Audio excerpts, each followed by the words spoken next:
Olá a todas e a todos, sejam bem-vindos. Essa é a nossa, se não me engano, 19ª aula do curso de Economia Brasileira, na qual a gente vai conversar um pouco sobre as aberturas, né? A abertura comercial e a abertura financeira que, vamos dizer assim, que ocorre, vamos dizer assim, na década de 90, né? Então, deixa eu colocar aqui a lâmina.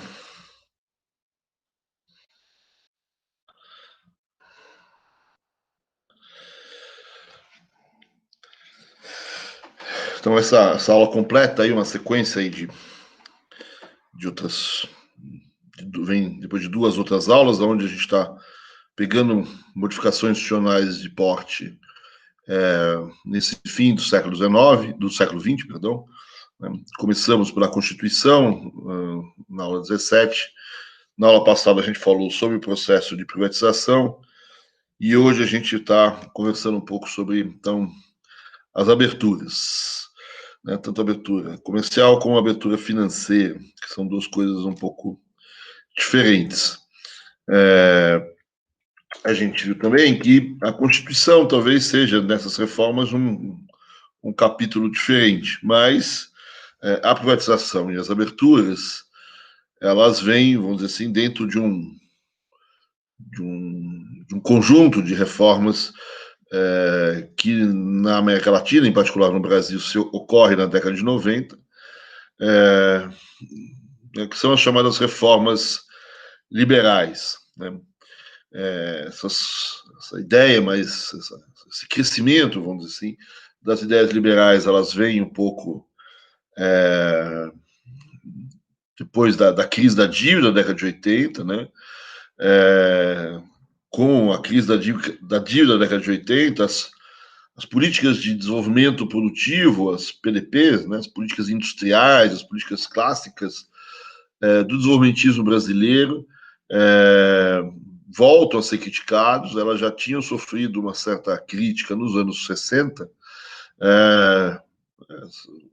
Os liberais mantêm, obviamente, essa crítica ao longo do tempo, mas elas voltam com força nos anos 80, e essas críticas dão, então, ensejo a mudanças institucionais nos anos 90. Né? Muito você culpa um pouco a problemas da economia latino-americana, da economia brasileira, em função dessas políticas de desenvolvimento produtivo. E entre essas políticas de desenvolvimento produtivo, você tem protecionismo, você tem a que é considerada excessiva regulamentação, né, o fechamento das economias, as estatizações, etc. Né? E essas críticas vão mostrar como essas políticas têm uma série de falhas, né? Se essas mesmas políticas de desenvolvimento elas correspondem, de certa forma, também a falhas de mercado que passam a ser suplantados por essas políticas de desenvolvimento produtivo, os liberais apontam falhas de governo, vamos dizer assim, essas falhas de governo que vão dar ensejo, então, a essas políticas de desenvolvimento produtivo, disto liberais, e entre essas políticas de desenvolvimento liberais estão as aberturas e as privatizações. Né? No fundo, a abertura financeira, a abertura comercial está dentro, vamos dizer assim, do chamado decálogo do Consenso de Washington, certo? Né? Começo da década de 90, teve uma reunião, no fundo, em Washington, no fundo, feito por um think tank norte-americano, com sede em Washington, que dentro desse think tank tem um economista chamado Williamson. Tem que tomar cuidado, tem vários Williamsons aí, certo? Mas esse Williamson em particular, ele congrega numa reunião várias entidades que estão ali em Washington, entre elas o Fundo Monetário, o Banco Mundial, e várias outras entidades, certo? E ali se define uma espécie de um decálogo, 10 medidas, vamos dizer assim, que vão ser as chamadas medidas que fazem consenso em Washington, daí a ideia, né, do consenso de Washington, e que são um conjunto de medidas, vamos dizer assim, de cunho liberais, que definiriam as novas estratégias que os países deveriam adotar para retomar o desenvolvimento, assim como para ainda vários países ainda teriam que fazer os seus processos de estabilização, inclusive o Brasil, né? Então você tem ali um conjunto de medidas consensuais entre esses órgãos para, vamos dizer assim, a boa prática econômica e o próprio relançar do crescimento econômico, né? Essas medidas têm um cunho liberal clássico, né? Bastante, nem tão clássico, certo? Mas clássico no sentido do século XIX, etc., né? Mas, vamos dizer assim, tem um cunho liberal hoje em dia, vamos dizer assim, bastante conhecido, nesse sentido que eu quis usar a palavra clássico, né? Que define aquilo que também hoje a gente chama, talvez meio grosso modo, aí os próprios liberais têm algumas brigas com essa ideia de neoliberalismo, etc. Não vou entrar aqui muito em discussões ideológicas, diferenciações, etc., mas o Conselho de Washington tem um pouco esse decálogo aqui, esses 10 elementos por trás das suas políticas, das suas estratégias, né, que você tem, então, que foram, de alguma maneira, formuladas e foram apresentadas por esse Williamson, nesse encontro, vamos dizer assim, patrocinado por um think tank americano e que juntou várias instituições com sede ali em Washington, daí o nome, então, Consenso de Washington, e aqui tem um pouco essas medidas, né? Tem medidas fiscais, né? A ideia de disciplina fiscal, de reorientação do gasto público, a ideia de reforma tributária, e algumas ideias, vamos dizer assim, ligadas a que a gente já viu, né? A privatização, a desregulação, a gente não viu muito, mas... né? E hoje a gente vai tocar um pouco nessas ideias de liberalização financeira, de unificação do regime cambial e de liberalização comercial, assim como a abertura para o investimento externo, né? Tem ainda outras medidas, como a ideia de defesa, vamos dizer assim, das medidas de propriedade intelectual, como elemento que vai incentivar, vamos dizer assim, o progresso tecnológico, etc. Né? Patentes, essas coisas todas, né? Que eu não vou tocar muito hoje, não. Então, hoje a gente vai ficar um pouco nas questões da liberalização financeira, da unificação do câmbio, da abertura do investimento externo e da liberação comercial como elementos aí do consenso de Washington que são, de alguma maneira, levadas a ferro, enfim, a ferro, a fogo, no Brasil nos anos 90. Essas reformas elas vão acontecer, como eu disse, principalmente a partir do governo Collor, né, nas aulas passadas.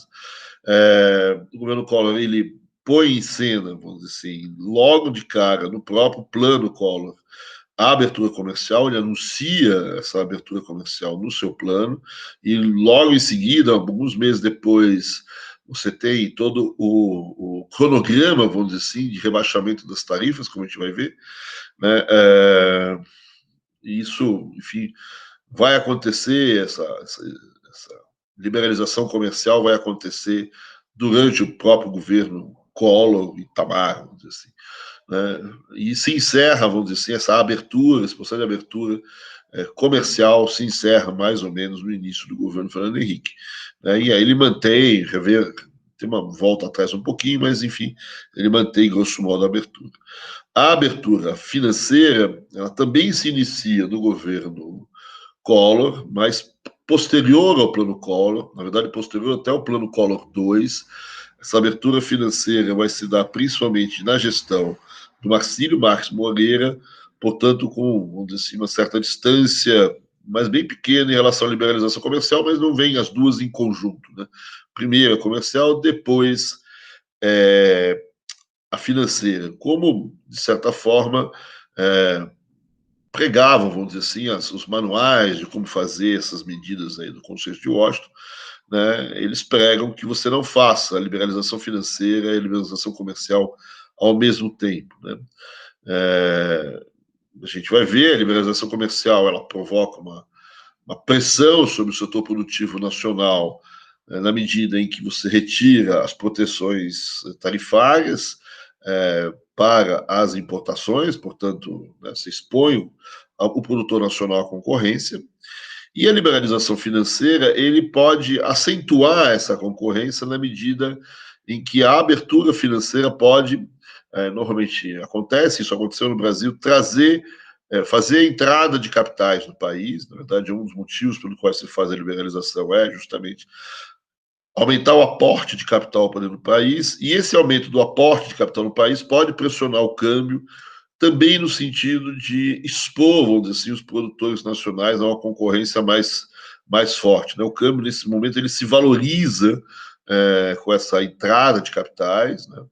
O que pressiona ainda mais os produtores nacionais.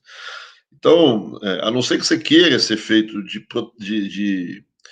pressão muito forte sobre os produtores nacionais, que nesse momento eles são obrigados, vamos dizer assim, de alguma maneira, fazer ajustes no seu processo produtivo, e por outro lado eles também têm dificuldades em praticar aumentos de preços, etc. Então, essa conjugação das duas medidas no momento relativamente próximo, no caso brasileiro, é explicado muito pela estabilização, pela importância dessas medidas também no processo de estabilização econômica. De qualquer maneira, essas duas medidas, mesmo que não exatamente em conjunto, né, com alguma diferença temporal entre elas, essa diferença temporal é muito pequena, certo? São dois anos, 3 anos no máximo. Né? Então, no fundo, a gente tem os efeitos conjugados dessas duas liberações sobre os produtores nacionais que vão ter dificuldade para enfrentar a concorrência, dado a não mais existência de tarifas ou a diminuição das tarifas, e dado, pelo menos em alguns momentos, uma pressão cambial muito forte sobre essas pessoas. Então, isso pode provocar quebradeiras de setores produtivos, desemprego, etc., e pode provocar também uma reorganização dessas empresas nacionais, que é, em parte, o objetivo dessas liberalizações, principalmente a liberalização comercial. Essa estratégia de desenvolvimento por trás da liberalização comercial é aumentar a produtividade pela concorrência. Certo?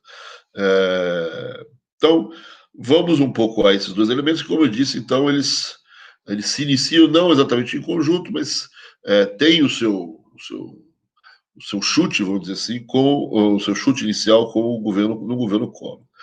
Né? Começando pela abertura comercial, né, a abertura comercial também, como a privatização, a gente conversou, ela tem um a ver, vamos dizer assim, com a tradição brasileira. O Brasil tem uma tradição protecionista desde muito tempo, na verdade. Né? Talvez na Primeira República, ou mesmo no Império, né, você não tinha tarifas para fazer propriamente proteção da indústria, mas as tarifas sempre foram relativamente altas no Brasil, se não, então, como medida protecionista, como medida, pelo menos, arrecadatória. Né? Vou lembrar que no Império, na Primeira República, as tarifas aduaneiras eram a principal base de arrecadação do país. Né? Mas o Brasil tem, como eu disse, uma tradição dentro do desenvolvimentismo, dentro da ideia de discussão de importações, uma tradição protecionista. E se vale, vamos dizer assim, de medidas cambiais, muitas vezes, certo? Medidas vamos dizer assim, quantitativas, né? Você tem, por exemplo, no governo Dutra, o chamado licenciamento de importações, ou seja, para você conseguir fazer uma importação, você precisa ter o direito de importar aquele produto, você precisa ter uma guia de importação, uma licença de importação. Portanto, quem não consegue essa licença, vários produtos não conseguiam essa licença, você tinha proibição de importação. No governo Getúlio, essa limitação das importações também era conseguida a partir do câmbio múltiplo. Né? Certos produtos pagavam taxa de câmbio muito diferente de outros produtos, né? O que muitas vezes dificultava ou impedia mesmo certas importações. E no governo JK, no governo Juscelino, a gente volta, vamos dizer assim, com as medidas clássicas de tarifas aduaneiras protetoras de certos setores produtivos brasileiros. Né? E então você vem desde o JK com uma alíquota relativamente alta, os militares têm alguma diminuição, etc., mas principalmente depois dos anos 70, há uma volta, vamos dizer assim, dessa estrutura tarifária e não tarifária relativamente complexa, dificultando as importações. Né? Você tem a lei da informática, que dificulta as importações, por exemplo, de microcomputadores, que vai aparecer durante os militares. Então, regimes de regulamentações sobre importações com base em tarifas, mas também com base em barreiras chamadas não tarifárias. Né? Então, nos anos 70, nos anos 80, você tem até uma ampliação dessa proteção. Aqui talvez nem seja tanto por conta de políticas de desenvolvimento, mas até por conta das crises do bar dos pagamentos, a diminuição das importações, tentando viabilizar a geração de superávites comerciais, etc. Então, essa abertura que o Collor vai fazer, ela tem a ver, vamos dizer assim, com essa tradição, ela vai enfrentar essa tradição e se colocar contrariamente essa tradição protecionista brasileira, que vinha sofrendo enormes críticas quer dizer, os liberais estão sempre criticando isso, o Gudin sempre foi contra essas proteções, câmbios múltiplos, etc., e isso perdurou por muito tempo. Né? Então, o Collor, em tese, ele coloca na mesa, de novo, a abertura comercial, mas, de novo, a gente, também na questão comercial, o governo Sarney já tinha começado a fazer alguma redução tarifária e tinha também abolido alguns regimes especiais de importação. Né? Agora, efetivamente, o Collor, quer dizer, põe essa discussão na mesa, certo? E vai extinguir uma tonelada de barreiras não tarifárias e vai aprofundar e acelerar a redução da tarifa, né, das tarifas, de uma forma meio genérica, certo? Sem se preocupar muito com setor A, o setor B, setor X, o setor Z. É uma redução, não diria que linear, certo? Mas todos os setores vão sofrer uma redução das tarifas. Aqui vocês têm uma tabela um pouco com a tarifa média, né? E nessa outra tabela você vê essa redução das tarifas em vários setores. Né? A gente tem uma redução da tarifa e também da variança tarifária, né? Só para a gente lembrar que, na verdade, quando se faz política industrial do tipo desenvolvimentista, muitas vezes o que importa não é só tarifas elevadas. Né? Tarifas elevadas para tudo pode ser problemático. Né? O que é importante durante essa estratégia desenvolvimentista são tarifas elevadas em alguns setores, mas uma variância tarifária talvez grande, porque certos setores você não tarifa, porque são matérias-primas, são máquinas, equipamentos que você precisa, etc. Então, tem, na verdade, tarifa alta para aqueles produtos que você quer fazer uma industrialização doméstica, né, protegê-la do exterior. Outros você talvez precise de importação, então nesses a tarifa é baixa. Né? Mas, de qualquer maneira, certo, o que o Collor está fazendo aqui é fazendo uma redução genérica das tarifas, certo? Quer dizer, diminuindo a média, a mediana das tarifas e também diminuindo a variância tarifária de todo o pacote tarifário brasileiro. Quando chega no governo Fernando Henrique, certo? Quer dizer, aqui eu tenho duas coisas que vão entrar em jogo, certo? Eu tenho algumas discussões, uma coisa que a gente vai falar daqui a pouco, que é o Mercosul, né? E o próprio Fernando Henrique ele diminui um pouco o ritmo, até o ritmo previsto pelo próprio Collor, para a diminuição das tarifas, e em função de alguns problemas, como desemprego, em alguns setores, onde, como eu disse, eu tenho algumas negociações a serem feitas, vamos dizer assim, ele encerra, de certa forma, essa redução das tarifas de uma maneira geral, tem até uma certa volta atrás por razões, por exemplo, desemprego no setor automobilístico, ou a dificuldade de certas empresas. Então, você tem ali um impacto, então, um novo regime automotivo dentro do Mercosul também. Então, o grosso assim, da diminuição das tarifas vai acontecer durante o governo Collor, Itamar, o Fernando Henrique, ele, no fundo, ele paga essa redução das tarifas. Tem até uma certa voltinha atrás, certo? Mas então vou entrar em considerações outros elementos que dão a abertura só, né? Aqui, então, a queda das tarifas, né? Aqui só dois elementos importantes, certo? Quais são as justificativas para essa, né? O que se argumentava, né, como justificativa para essa abertura comercial?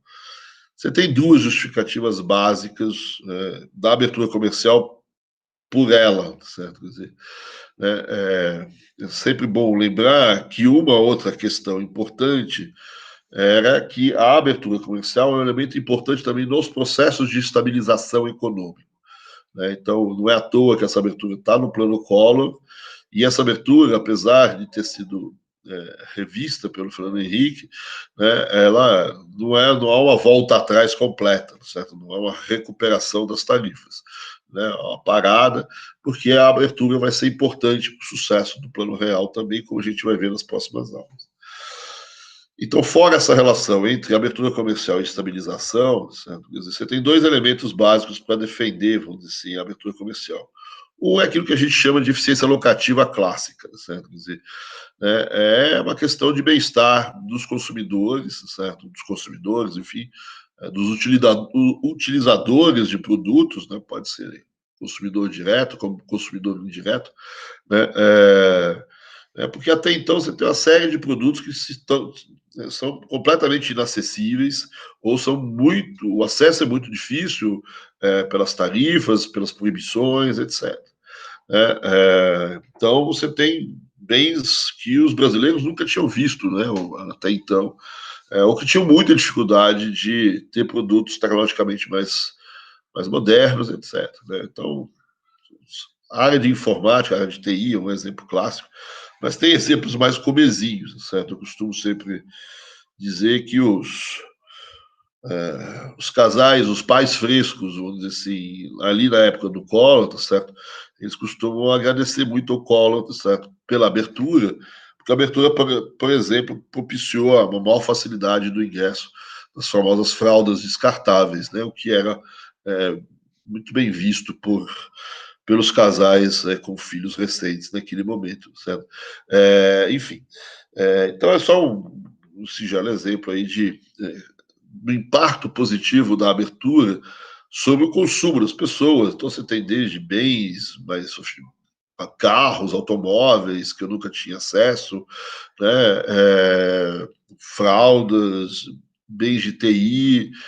Isso pode significar para também os produtores nacionais, assim, acesso a certos bens de capitais, enfim, tem aí toda uma gama de produtos.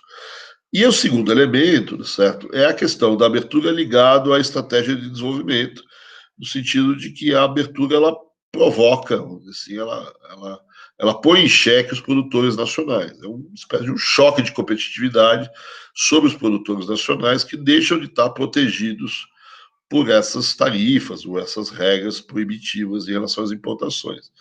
Então, o próprio Collor, quando vendeu a abertura, né, não só vendeu com essa questão dos brasileiros terem acesso a bens, certo? Mas vendeu a abertura como uma pressão sobre as empresas nacionais, para sair um pouco do marasmo, da comunidade de estar protegidas, né, e entrar no regime de competição mais pesado, à medida que os bens importados passam a ter competitividade com os bens nacionais. Isso forçaria a readequação do sistema produtivo nacional, isso faria com que eu retomasse os ganhos de produtividade e os ganhos de competitividade dessa economia, né? Então, esse é o argumento talvez mais pesado, né, que sempre foi a crítica ao modelo de desenvolvimento anterior, onde essa competitividade não existia, né, e vários candidatos a presidente, junto com o Collor, lá em 1989, defenderam esse choque, vamos dizer assim, de competitividade sobre a economia brasileira. Então, esse é o segundo argumento forte ali, certo? Quer dizer, quais os problemas, quais os medos, certo? Em relação, quais as críticas? Obviamente que essa abertura comercial, e, em particular, ela tendo sido feita de maneira rápida, relativamente abrupta, a gente vai ver, como eu disse antes, de certa forma não associada, mas muito próxima com a abertura financeira e a valorização cambial, sem, vamos dizer assim, uma política de industrial um pouco mais, é, vamos dizer assim, apaziguadora em relação aos efeitos disso sobre o setor industrial. Ao invés de uma reorganização do setor industrial, você pode ter a destruição de setores industriais. Né? Você pode ter empresas quebrando, empresas fechando, o desemprego pode crescer. Né? Então, o medo aqui é um fechamento das empresas e uma ação sobre o mercado de trabalho muito deletéria, certo? Provocando não só desemprego, como ampliando o processo de informalização, etc. Então, se tem um pouco de receio de que os custos desse ganho de competitividade sejam maiores do que os ganhos. Né? Os custos, então, em termos de fechamentos das empresas, de diminuição da geração de emprego, e problemas de tipo de emprego que vai ser gerado aqui. Essa é uma discussão importante, além de uma outra, talvez mais macroeconômica, que é o efeito disso sobre a balança de pagamentos, né, sobre o efeito da abertura comercial sobre a balança comercial, sobre a balança de pagamentos. Né? Vamos lembrar que a gente está aqui há mais ou menos 10 anos, vamos dizer assim, gerando superávites comerciais, e a expectativa é que essa abertura põe em xeque esses superávites comerciais, essa situação de balança de pagamentos. Daí também a necessidade dela estar associada com a abertura financeira. Para financiar uma possível reversão na balança comercial, eu normalmente faço a abertura financeira para financiar uma provável situação decorrente da abertura comercial, que é o déficit comercial do país. Né? Então, esses são um pouco os medos. Né? E aqui está, obviamente, a grande discussão sobre os efeitos da abertura. Certo? Quer dizer, até onde esses efeitos foram positivos do ponto de vista da estabilização, até onde eles ajudaram o Plano Real a estabilizar os preços, até onde existiu, de fato, esse aumento do bem-estar dos consumidores em função do acesso dos consumidores a vinhos estrangeiros, a cervejas estrangeiras, a automóveis estrangeiros, a fraldas, etc. E até que ponto também esses consumidores foram beneficiados, vamos dizer assim, pela reorganização do setor produtivo nacional, com uma melhor produtividade das empresas nacionais, etc. E esse talvez seja o ponto principal da discussão da abertura comercial. Até qual foi o efeito dessa abertura comercial sobre a economia nacional, né, sobre os setores produtivos nacional, até onde você tem, então, um aumento da produtividade, uma melhora das condições produtivas dos principais setores nacionais ou não. Esse é o grande embate, vamos dizer assim, desse período, certo? Quer dizer, que, como eu disse, né, quando chega, logo depois do Plano Real, o Fernando Henrique, essa abertura ela vamos dizer assim, diminuída, vamos dizer assim, dado que alguns setores afetados por essa abertura efetivamente começaram a ter alguns problemas. Mesmo que outros setores, mesmo que esses efeitos sejam relativamente moderados, né, a partir de 95, a gente vai ver nas próximas aulas, a economia brasileira entra num desemprego, uma deterioração do mercado de trabalho bastante grande. Então, você dá ali uma parada, vamos dizer assim, sobre essa abertura, né, e ver um pouco como é que está funcionando a questão dos bancos de pagamento, desse desemprego, etc. Né? Então, a queda da tarifa vai mais ou menos até 95, a partir de meados de 95, tem um pequeno viés de alta, mas se encerra, então, como a gente já tinha dito. Né? Tem um segundo elemento, além da abertura comercial em si, aqui tem uma discussão que tem uma outra coisa que vai acontecer no setor externo brasileiro nesse período. Uma coisa que já vinha se negociando, vamos dizer assim, mas vai entrar em cena o Mercosul. Né? O Mercosul, né, o acordo comercial dos países do Sul, né, tem uma longa tradição de integração ou não, né, de disputas em torno da integração comercial. Nos anos 60, a LAUC, nos anos 80, a ALAD, são tentativas de associação latino-americanas, etc. Mas depois, principalmente depois do processo de reabertura, né, por exemplo, o governo Sarney no Brasil, junto com o governo Alfonsín na Argentina, então começam a fazer um pouco de acordos. Isso tem questões políticas envolvidas também, tá certo? A ideia de você, de certa maneira, consolidar um pouco a democracia com base em acordos internacionais, etc. E a ideia é efetivamente fazer um bloco comum do sul do país, do sul do Brasil, do sul da América do Sul, e tentar criar aí, a exemplo da União Europeia, algumas vantagens nesse sentido. Né? Então você tem, ainda no governo Collor, um acordo no Brasil e na Argentina, e depois isso vai indo em direção. E durante o governo Sarney, então, durante o governo Collor, você tem os principais atos de criação do Mercosul, certo? A Ata de Buenos Aires e principalmente o Tratado de Assunção de 91, que consolida o Mercosul. Né? E dentro do Mercosul, certo? Quer dizer,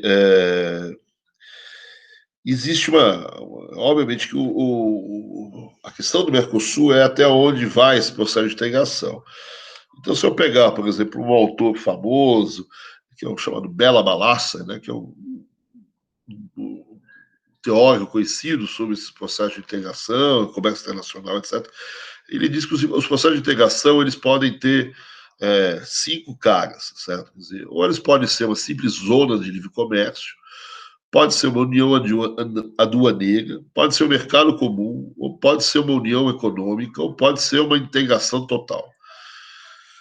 Tem qual a diferença entre eles, certo? Quer dizer, a zona de livre comércio é você pegar 2 países, né, e franquear o comércio entre esses 2 países, ou seja, entre o Brasil e a Argentina não tem restrição comercial, ou seja, não tem tarifa, não tem medidas aduaneiras que dificulte o comércio entre o Brasil e a Argentina. Isso é diferente de uma união aduaneira. Por quê? Porque a aduaneira exige mais um elemento. Né? Mais um elemento qual? É que esses 2 países têm uma tarifa externa comum. Né? Ou seja, na zona de livre comércio, o Brasil pode fazer comércio com a Argentina e a Argentina faz comércio com o Brasil sem nenhuma restrição. Mas a Argentina, por sua vez, pode fazer comércio com outros países e pode colocar tarifas de outros países ou não ter tarifas em relação a outros países. Né? Então, por exemplo, um produto que o Brasil não queria proteger, né, por exemplo, um produto importado, sei lá, da China, né, o Brasil não gostaria de que isso concorre, não sei o que, no Brasil. Numa zona de livre comércio, esse produto poderia entrar via Argentina, certo? Quer dizer, supondo que não tenha esse bloqueio na Argentina, no comércio da Argentina com a China, esse produto entra na Argentina vem da China e entra na Argentina, e isso pode entrar no Brasil. Porque não, a partir do momento que entrou na Argentina, entra no Brasil sem grandes dificuldades. Então, uma união aduaneira, certo? Quer dizer, eles fariam com que a tarifa ou as regras de importação brasileiras em relação à China fossem iguais ou semelhantes às regras da Argentina de importação em relação à China. Então, você teria uma tarifa externa comum, né, formando, então, uma união aduaneira no sentido mais clássico. O mercado comum, ele vai além de uma zona de comércio, né? É uma zona de comércio, mas o mercado comum se caracteriza principalmente por uma liberdade de fluxos de mercadorias, de capitais e de pessoas. Né? Então, os fatores de produção têm o mercado comum, né? Não só os produtos. Né? Eu poderia trabalhar na Argentina, os argentinos podiam trabalhar aqui sem grandes problemas. Né? Os fluxos de capitais podiam circular entre os países, fazer aplicações financeiras sem muitas discussões. Então, aqui eu tenho um mercado comum. Né? As uniões aduaneiras das zonas de livre comércio dizem respeito a comércio. Né? O mercado comum diz respeito a comércio, né? Mas também diz respeito aos fatores de produção. Né? A união econômica, certo? Você vai, né, já indo em direção, certo, a ter uma série de instituições comuns, né? Uma União Econômica no sentido mais pesado da palavra, incluindo a União Monetária, né? Você tem uma moeda única, você tem uma taxa de câmbio único, você tem políticas econômicas unificadas, né? E uma integração econômica completa, onde, assim, as decisões são tomadas todas em conjunto, todas as decisões econômicas são tomadas em conjunto. Então, você tem aí uma série de graus, né? O que o mercado comum europeu, o Mercosul pretende é ser o mercado comum, é o terceiro aí, certo? Mas ali no Tratado de Assunção, nas negociações ali por volta, já no governo Itamar, aí Fernando Henrique, você está tentando constituir ainda minimamente a União Aduaneira. Essa discussão da tarifa externa comum é uma discussão importante, né? Então, por exemplo, aqui está a discussão do regime automotivo brasileiro, né? Então, a ideia é de você compatibilizar, vamos dizer assim, a questão, por exemplo, da indústria de automóveis brasileira com a indústria de automóveis argentinas, Uruguai, Paraguai, etc. A gente sempre esquece, né, dos outros países, mas fazem parte dessa negociação, né? Então, de qualquer maneira, entra em cena aqui também a questão do Mercosul, né? Então, o Mercosul até que ponto é um elemento a mais nesse processo de abertura? De certa maneira, sim, né? Porque você tem uma abertura maior em direção aos países do próprio Mercosul. Então, essa abertura em relação aos países do Mercosul é maior do que em relação aos outros, o que causa, inclusive, um certo desvio de comércio, que é um termo que se usa bastante nessa discussão, né? Ou seja, tem um comércio que cresce mais do que proporcionalmente em relação a outros comércios com os países do Mercosul, e talvez tenha até um desvio no sentido de que esse comércio normalmente sem o Mercosul iria para outros lugares e com o Mercosul ele acaba se dirigindo aos países do Mercosul, né? Agora, por outro lado, essa tarifa externa comum, dependendo do local onde você, qual o nível que você coloca, ela pode significar, na verdade, um freio à tua abertura comercial, né? Você coloca uma tarifa externa comum muito alta, você freia um pouco essa abertura comercial que você está fazendo. É um pouco isso que está acontecendo aqui com o Fernando Henrique, certo? Quer dizer, né, essa tarifa externa comum é um certo freio ao processo de abertura que está acontecendo no Brasil, dado que eu tenho que negociar uma tarifa externa com a Argentina um pouco, em alguns setores diferentes, né? Então, nesse processo de reforma comercial que está acontecendo, a gente acaba sempre esquecendo um pouco a entrada em cena do Mercosul, mas é um elemento importante nesse período. Antes de entrar na abertura financeira, deixa eu só comentar um pouco essa discussão final sobre, bom, quais são os resultados dessa abertura comercial, né? Até onde foi positiva, negativa, etc. Esse é um tema enorme também, de novo, de discussão, não tenho respostas prontas, essa é uma briga grande entre os economistas, né? Eu só, muitas pessoas salientam o seguinte, certo? Quer dizer, de que a abertura comercial teve efeitos pesados do ponto de vista sociais. De fato, houve fechamento de empresas que, em parte, são atribuíveis à abertura, mas, em parte, também pode ter sido atribuído ao próprio Plano Collor, por exemplo, ao ambiente, né? O ambiente não era exatamente um ambiente propício a fazer uma abertura comercial, né? Normalmente você diz que é bom fazer uma abertura comercial se tiver tudo mais ou menos calmo, né? E não era exatamente o que estava, mas então você tem alguns efeitos negativos, alguns setores sofreram mais do que outros. Em parte, o aumento, você teve a balança comercial brasileira, ela, nos anos 90 ainda ela é positiva, certo? Mas ela vai, a partir de 92, caindo o superávit comercial, e a partir de 95 eu já passo a ter déficit comercial. Então tem os efeitos negativos, já eram no fundo esperados, e os mais críticos da abertura comercial vão reforçar um pouco esse desemprego, essa deterioração do mercado de trabalho, etc. Algumas outras pessoas vão falar, efetivamente tem aí um efeito ruim, certo? Mas não tem só quebradeira de empresa, você tem muita reorganização de empresa nesse momento, né? Então tem o choque de competitividade que vai acontecer. Uma coisa interessante de olhar é que nesse período, inclusive depois do Plano Real também, né, Há um crescimento das importações por conta da abertura, etc. Mas um componente das importações importante é a importação de máquinas e equipamentos. Então, o que a gente acaba, muitos autores acabam dizendo, é que tem uma reorganização produtiva, inclusive com importação de novos equipamentos e de equipamentos tecnologicamente mais avançados, para poder fazer frente a essa concorrência. Então, essa importação de máquinas e equipamentos é sinônimo desse rearranjo produtivo que está se fazendo em vários setores, essa reorganização produtiva que está se fazendo em vários setores, e esse ganho de competitividade que vai pouco a pouco começar a aparecer em alguns setores industriais brasileiros. Né? Por outro lado, né, certo? Quer dizer, ou, vamos dizer assim, ainda nessa história de ampliação, vamos dizer assim, da competição das indústrias brasileiras, você tem muito rearranjo daquilo que a gente chama de chão de fábrica, né? Muito rearranjo na organização produtiva do país, né? Na engenharia de produção do país.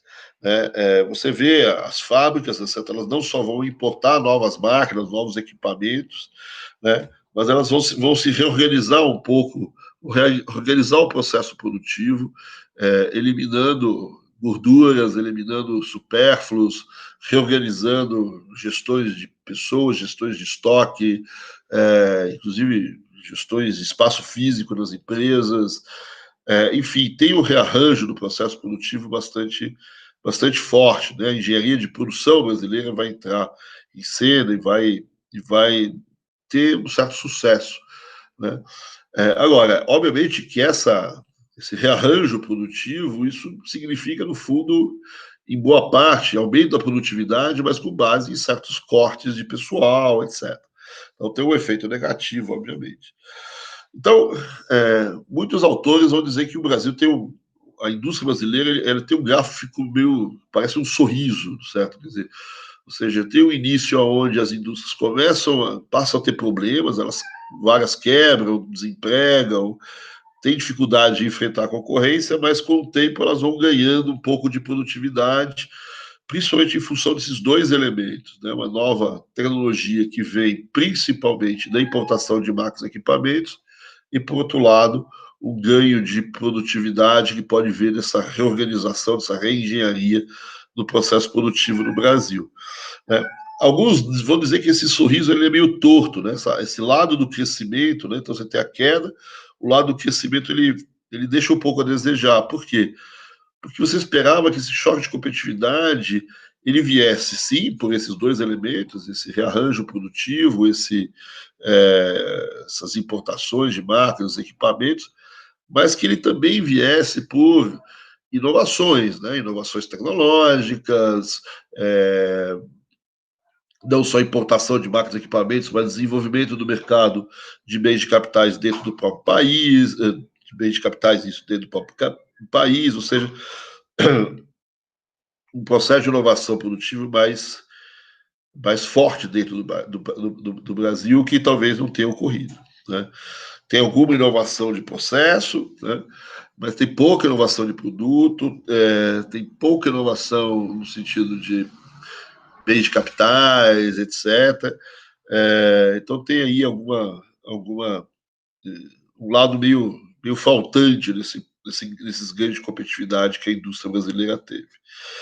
Né? E, por fim, certo? Quer dizer, deixa eu só colocar aqui, hoje em dia tem uma forte discussão sobre desindustrialização no Brasil.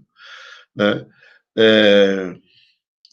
E, obviamente, que algumas pessoas vão juntar a desindustrialização já com a abertura. Outras pessoas vão dizer que, na verdade, que não é bem isso, certo? Que há uma retomada da competitividade do setor industrial brasileiro em algum momento do tempo, e depois há uma nova pressão sobre a industrialização brasileira, principalmente com o movimento do câmbio no Brasil já no século XXI, certo? Então tem alguma discussão se a desindustrialização brasileira que a gente discute hoje, ela já é fruto do processo de abertura comercial, ou se as duas coisas podem ser separadas, etc. Né? Então, temos um pouco essa discussão que eu vou voltar a conversar com vocês sobre isso no final do curso. Né? Então, essa abertura comercial tem um lado positivo, algumas coisas que bem vistas, né? Esse aumento de produtividade por essas razões, e outras não. Aí, quando você olha os setores, aí também tem a diferença de setores, certo? Né, setores que sofreram mais, sofreram menos, sofreram mais intensivos em capital, menos intensivos em capital. E aqui tem um papel, talvez, de certa maneira, importante do Mercosul, por exemplo. Né? O Mercosul, ele garantiu, vamos dizer assim, que alguns setores que iriam sofrer muito dentro do Brasil, garantiu que alguns desses setores tivessem alguma sobrevida fazendo as exportações para os países do Mercosul. Né? Então, alguns setores, por exemplo, tecnologicamente um pouco mais sofisticados, brasileiros, sobreviveram graças ao Mercosul, apesar de uma pressão externa relativamente grande, ou tiveram um ganho de competitividade que permitiram a ele ter algum ganho de comércio no Mercosul, compensando possíveis outras perdas de comércio. Então, o Mercosul ele é um elemento um pouco diferente aí dentro desse processo de abertura. Como eu disse, tem um certo desvio de comércio que é interessante de vocês olharem com mais calma, olhar os textos com um pouco mais de cuidado. Não dá para a gente aqui nas aulas detalhar isso com muito cuidado. Né? Bom, isso em termos de abertura comercial. A outra questão é a abertura financeira, certo? Quer dizer, o que a gente chama de abertura financeira, certo? Quer dizer, abertura financeira, quando a gente olha o regime de câmbio no Brasil, né, tem duas discussões que se fazem, apesar de nos livros de macroeconomia a gente só faz uma. Né? Você vai lá discutir câmbio na macroeconomia que a gente dá em aula ainda, certo? Os nossos professores, eles simplesmente discutem se o câmbio é fixo ou se o câmbio é flutuante, ou alguma intermediação no meio. Agora, uma outra discussão do câmbio é até onde ele é restrito e até onde ele é livre. Né? Ou seja, até onde você pode sair do mercado e comprar dólar e vender dólar à vontade. Né? Então, uma coisa é como forma o preço no mercado de câmbio, outra coisa é quem pode participar do mercado de câmbio. Quem vai no mercado comprar e vender dólar? Quem pode fazer isso? Então, quando a gente fala de abertura financeira, no fundo, o que a gente está dizendo é que, até então, o câmbio no Brasil ele era muito restrito. Pouca gente podia comprar dólar no Brasil ou vender dólar no Brasil. Ou seja, pouca gente podia sair do Brasil com dólar e pouca gente podia entrar no Brasil com dólar. O mercado de câmbio era fechado. Tanto é que tinha um mercado paralelo de câmbio muito forte, né, tentando fugir desse mercado oficial muito restrito. Né? Essas restrições ao mercado de câmbio, né, elas vêm de longe, vem dos anos 80, no fundo. Né? Então, primeira coisa, o que a gente chama de abertura financeira é a transformação de um regime de câmbio muito mais restrito para um regime de câmbio livre, ou a convertibilidade do dólar em real, do real em dólar, era muito restrita e passa a ser livre. Né? Ou seja, você começa, à medida que você faz a conversibilidade ser livre, é óbvio que o mercado paralelo deixa de existir. O mercado paralelo só passa a existir para atividades paralelas, para tráfico de drogas internacional, para tráfico de arma, enfim, para essas atividades. Mas, quando a conversibilidade é restrita, você ia no mercado paralelo de dólar para comprar dólar, certo? Para, enfim, para, sei lá, para pagar uma viagem para o exterior, certo? Você quer ir lá para a Argentina, né? Você não podia comprar mais de $500 para ir para a Argentina. Era proibido levar mais de $500 para a Argentina, certo? E óbvio que muita gente queria ir para a Argentina com mais do que $500, queria ver 8 jogos do Boca Juniors, mais 10 jogos do River Plate, certo? Assistir mais não sei enfim, quantos tangos ali, certo? E encher a lata com vinho e etc, certo? E não dava para tomar uma Quilmes, no máximo, com $500, certo? Ver um jogo do Boca e meio tango, certo? Quer dizer, então, para poder comprar essas outras coisas, você tinha que comprar dólar no mercado paralelo. Né? Hoje em dia, o que você tem? Por que você diz que o câmbio, a conversibilidade é livre? Porque você não tem esse limite. Ou se esse limite existe, ele é muito alto. Né? praticamente não pega a maior parte das pessoas, né? Você vai para a Argentina sem problema, você inclusive usa cartão de crédito lá, sem drama nenhum, você pode levar quantos dólares você quiser, e ali, a Argentina também abriu sua economia, então você pode trocar inclusive reais na Argentina. Então o câmbio está livre na Argentina e o câmbio está livre no Brasil. Né? Mas o que eu chamo a atenção é que na década de 80 não. Né? Nos anos 80, isso não é verdade. Né? Existia muitos controles sobre a entrada e saída de dólar. Né? Controles tanto das contas financeiras, tanto dos investimentos estrangeiros, eram proibidos, não podia aplicar no Brasil no mercado de capitais, os gringos não podiam vir no mercado acionário brasileiro, não podia adentrar no mercado de renda fixa, ou a gente não podia ter conta no exterior, ou se tivesse era uma enorme confusão.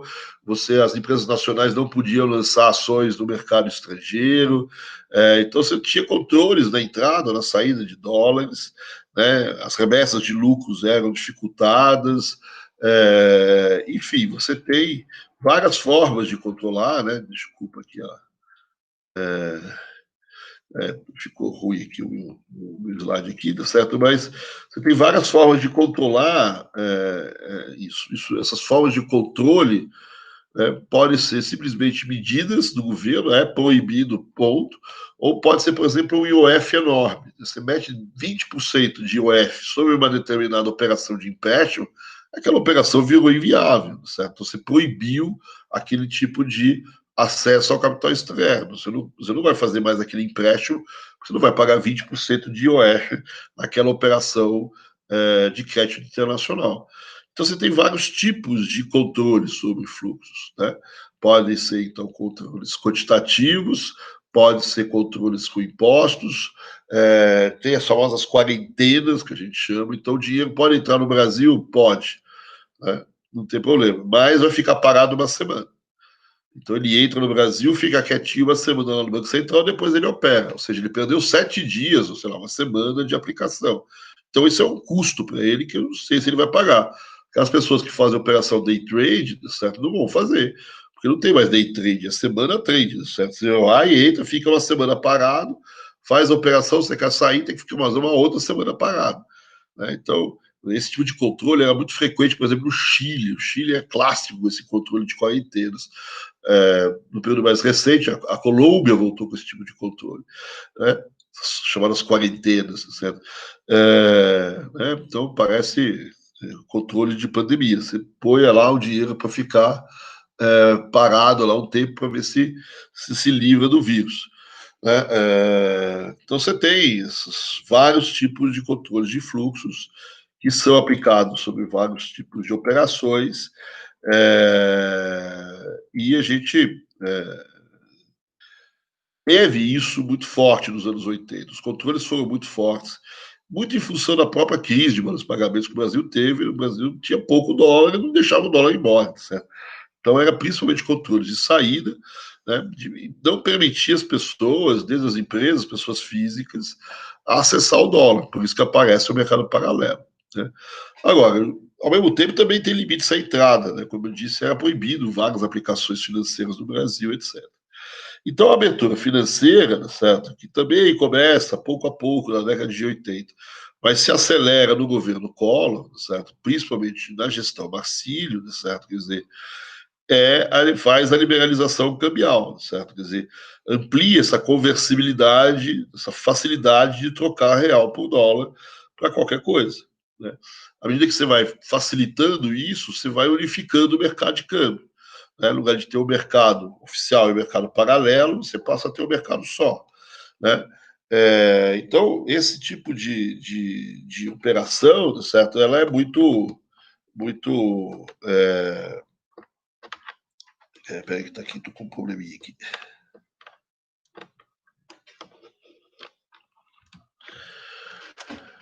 Esse tipo de operação é muito difícil de ser feita no Brasil, várias operações financeiras, e pouco a pouco você vai abrindo elas. Né?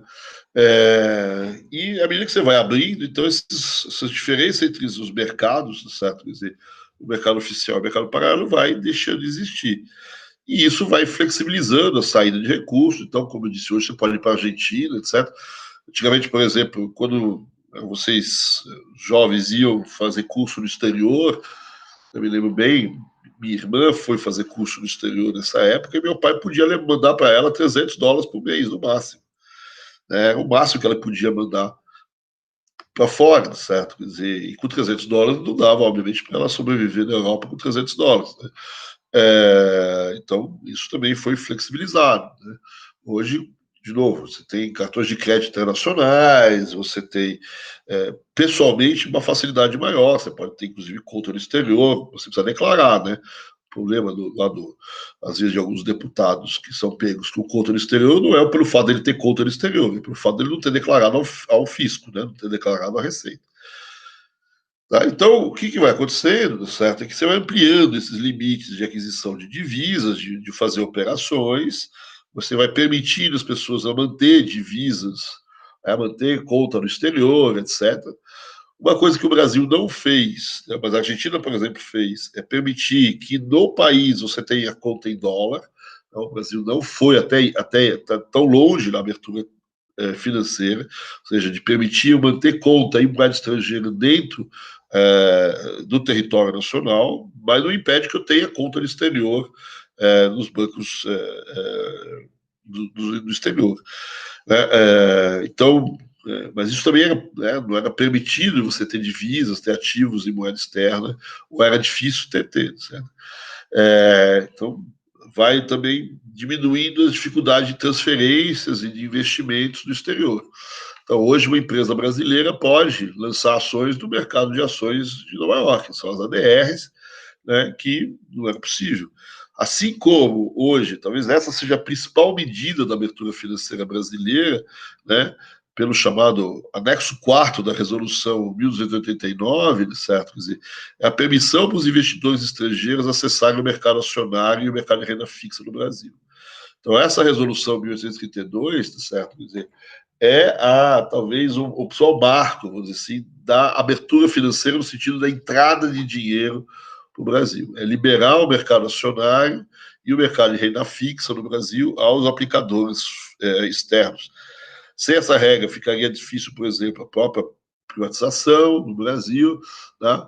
E é por trás dessa regra que está basicamente toda a entrada de recursos externos que vai caracterizar, vamos dizer assim, a segunda, a partir de 92, 93, vai caracterizar a economia brasileira e vai estar por trás, por exemplo, do Plano Real, etc. Essa volta do Brasil aos fluxos de capitais é basicamente em função desse anexo 4. Né? Não é a única medida que permite e facilita, né? Tem as medidas ligadas ao sistema a outros mercados, né? O mercado, por exemplo, né, que eu tenho o mercado de ação, o mercado de renda fixa, né, eu tenho o mercado de derivativos, que também vai ter ações, outros mercados de crédito, mais de curto prazo, mais longo prazo, etc.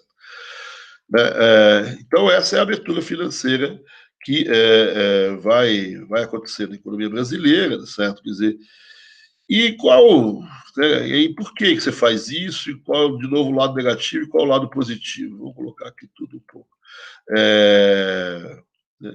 Então, obviamente, que o lado positivo, de novo, é uma alocação, é uma questão de eficiência alocativa. Né? Por que eu digo que melhora a eficiência alocativa? Né? Porque se eu tenho dinheiro, né, e a economia é fechada, eu não posso aplicar, por exemplo, o meu recurso numa atividade produtiva fora do Brasil. Né? Então eu tenho grana aqui, adoro surf, eu tenho o Zé lá que faz umas pranchas de surf bacana lá sei lá, na Nova Caledônia, né, certo? Pô, eu quero investir no cara ali, o cara é maior shaper. Não posso, porque é proibido. Ou o inverso, certo? Eu sou um shaper aqui no Brasil, certo? Eu faço minhas pranchas de surf aqui, certo? Quer dizer, e tem um fulano lá fora que gostou do meu trabalho e tal, e quer investir em mim e não pode. Né? Então, aqui é um exemplo, obviamente, bobo, certo? Quer dizer, mas isso vale para tudo, certo? Quer dizer, então, você pode fazer com que a poupança nacional e a poupança internacional interajam entre os países. Isso é o básico da eficiência alocativa. E, em tese, também, essa integração dos mercados, a melhora da alocação dos recursos, o spread, não estou dizendo a taxa de juros em si, mas o spread das taxas de juros no mercado internacional é menor do que no Brasil. Então, isso tem um custo mais baixo, né? Em tese, essa abertura financeira te permite, né, ter uma intermediação financeira mais em conta, vamos dizer assim.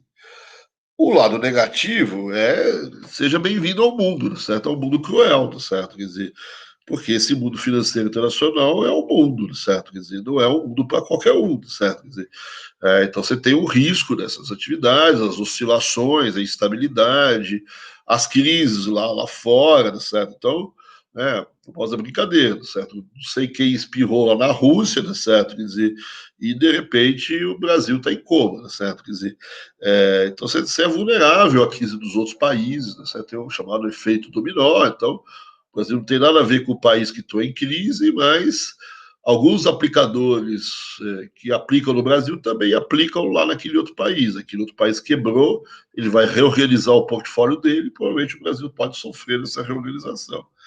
Né? Então, o Brasil está vulnerável a essas outras crises. Né? Então, você vai viver aí um mundo de gente grande, certo? Quer dizer, quando a economia é fechada, você não está sujeito a essas instabilidades, e olha que o Brasil teve sujeito. Né? Então, a partir da abertura, né, você está no mundo global, certo? Quer dizer, então, não é à toa que você pega o governo Fernando Henrique e vai ter crise do México, crise da Ásia, crise da Rússia, crise brasileira, crise da Argentina, uma atrás da outra, pegando a gente pela proa. Né? Enfim. E a última crítica, eu vou deixar mais para o final, para a gente voltar a ela, certo? Que é a crítica que às vezes é uma coisa de esquerda, o Brasil vai virar refém do mercado financeiro internacional, o governo vira refém dos bancos, dos mercados internacionais, etc. Até onde isso é verdade? Eu vou deixar isso, daqui a pouco eu volto a isso. Né? Então, só para a gente retomar, a defesa da abertura, essa liberdade da movimentação, que permite aumentar a eficiência para países como o nosso, isso é particularmente benéfico, né? Porque a gente precisa atrair capital de fora, você precisa o Brasil talvez necessite de uma poupança disponível para uma retomada de investimento, que o Brasil não tem essa poupança, então é preciso usar a poupança dos outros. Aí a dificuldade talvez mas esse dinheiro lá fora é de curto prazo, de longo prazo, mesmo que seja de curto prazo, né? O de curto prazo tem a grande vantagem da liquidez ao processo, né? E com essa liquidez você pode arbitrar melhor prêmios de risco, essas coisas, né? E qual o risco, né? Hoje em dia se fala muito, né, desses riscos que a gente chamou a atenção, né? Então, você tem o risco desse hot money, desse dinheiro que é muito volátil, que entra e sai de um dia para o outro. Então, algumas pessoas defendem o fechamento não total do mercado financeiro internacional, mas o fechamento das atividades day trade, por exemplo. Mas mesmo ela, como eu disse aqui, talvez seja importante tê-las, né? Ela dá liquidez ao mercado, etc. Um outro risco que as pessoas tinham, mas é que o Brasil mostrou isso, talvez com mais forte, certo? Não é o risco da volatilidade, né, da entrada e saída de dinheiro, mas o risco, às vezes, da permanente entrada. Isso aconteceu na economia brasileira depois, né, a gente percebe. E esse risco da permanente entrada, ele tem dois elementos. Né? Esse afluxo pode ser excessivo e criar, por exemplo, bolhas em certos mercados. Então, entra dinheiro no Brasil, e de repente o mercado acionário brasileiro está cheio de bolhas ali, certo? De valorizações fictícias por conta de excesso de entrada. Né? Isso aconteceu, por exemplo, no Chile, né? E pegou, por exemplo, as empresas de previdência privada chilena pela proa. Isso acontece em mercados imobiliários clássicos, vamos dizer assim, né? Entra dinheiro, há uma especulação imobiliária dentro das regiões e, de repente, essa bolha explode, certo? Quer dizer, então isso pode ser um problema. Né? O outro problema clássico, certo, é o câmbio. Né? A entrada permanente de dinheiro faz com que o câmbio se valorize. Isso pode gerar problemas de competitividade. Isso é uma questão clássica no Brasil. Certo? Quer dizer, e, finalmente, a questão da soberania da política econômica, da perda de soberania da política econômica, o que a gente está chamando a atenção aqui, certo? A gente está chamando a atenção aqui desse tripé, né? Então, é verdade que, com a abertura, o Brasil perde liberdade na condição de política econômica, É verdade, sim, não precisa ser, vamos dizer assim, um grande heterodoxo para dizer isso, né? Isso é o chamado triângulo de Kruger, o triângulo da impossibilidade, né? Normalmente, em macroeconomia, a gente chama atenção que eu não consigo estabilizar o câmbio, fazer a política monetária que eu quero e ter abertura comercial, abertura financeira. Ter a livre mobilidade de capitais e manter o câmbio e a política monetária que eu quero ao mesmo tempo é impossível, né? Se eu quero mobilidade de capitais, se eu quero abertura financeira, que é, vamos dizer assim, esse ângulo aqui de baixo, certo? Aí eu vou ter que escolher. Ou eu estabilizo o câmbio, e para estabilizar o câmbio, eu vou ter que fazer a política monetária necessária para estabilizar o câmbio, dados os fluxos de capitais, ou eu faço a política monetária que eu quero, mas dada a mobilidade de capitais, eu não sei para onde vai pagar a taxa de câmbio. Eu não consigo, dado que eu tenho a globalização financeira, dado que eu tenho a mobilidade de capitais, eu não consigo ter os outros dois vértices em conjunto. Eu posso ter uma relação entre esses dois, mas eu não consigo estabilizar o câmbio e fazer a política monetária autônoma, né? Só por muito acaso, que a política monetária autônoma é justamente aquela que estabiliza o câmbio. Mas normalmente a gente é refém dos fluxos de capitais justamente por isso. Se você quer um câmbio mais estável, a tua política monetária tem que ser uma política monetária compatível com a mobilidade de capitais e com o câmbio fixo, né?